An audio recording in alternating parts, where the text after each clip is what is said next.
Hello, everyone. I wanted to just pop in today and talk about the crooked path in life many of us find ourselves on, myself included. And then I got to thinking about something I started in 2020, and it's a Bless the Mess little mindfulness journal that we published. Gosh, I think it's been 5 years now, 6 years now. And it never really went anywhere. But as part of that, I created 365 blessings for the whole year.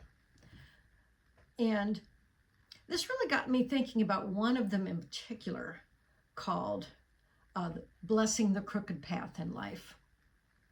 And it's really a neat idea because instead of being aggravated, being annoyed with yourself for all the detours, all the wrong turns, everything that you've done that you could look at and say, I screwed up. And who hasn't? You know, I've certainly had my share of wrong turns in life. But I've also had a lot of blessings. And I think you could probably look at your own life in much the same way. So I like to call this sacred reorganization.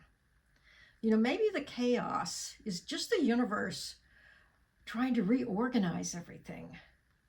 And what if the things that are falling apart were just never meant to stay? And it's kind of like a flower. You're not really failing, you're just unfolding. And the mess is just your little miracle in disguise. And so it's a really interesting way to look at life, because when you take this perspective, you know that you've never really screwed up. And I love that. I can look at the things I've done that probably weren't really smart decisions and go, gosh, what did I learn from that? I tell you, I've learned a lot from all the crooked paths I've taken in life. And I bet you could too. So it's just a really neat thing to really give you some peace when you just can say, you know what? I am just going to bless this mess because I know I'm exactly where I'm supposed to be. And it's been a really fun ride. And look at what I would have missed had I taken a different path. You know, it's kind of like, I'm just going to take today for exactly what it brings me. And I'm going to start watering the flowers instead of focusing on the darn weeds all the time.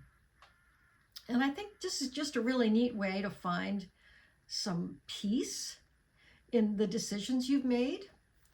And it's just a really great way to help you accept certain situations. So this is going to be my philosophy. I'm just going to continue to bless the mess, even if, you know, I have a whole lot of weeds that I still need to get rid of. But it has been a fun ride. You know, if you look at some of the things you've done, and maybe they've had some positive things that have happened.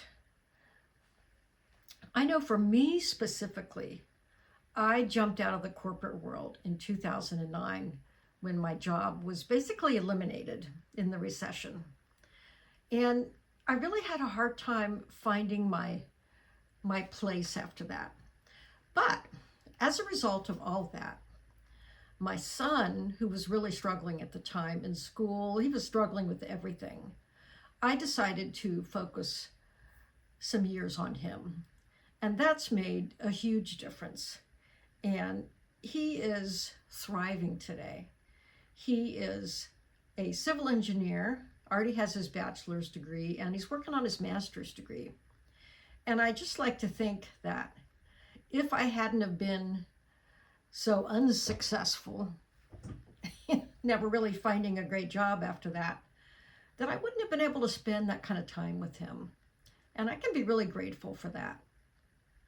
So I would just encourage you to look at your own foibles, for lack of a better term, and go, what did I gain from that? I bet there's a whole lot.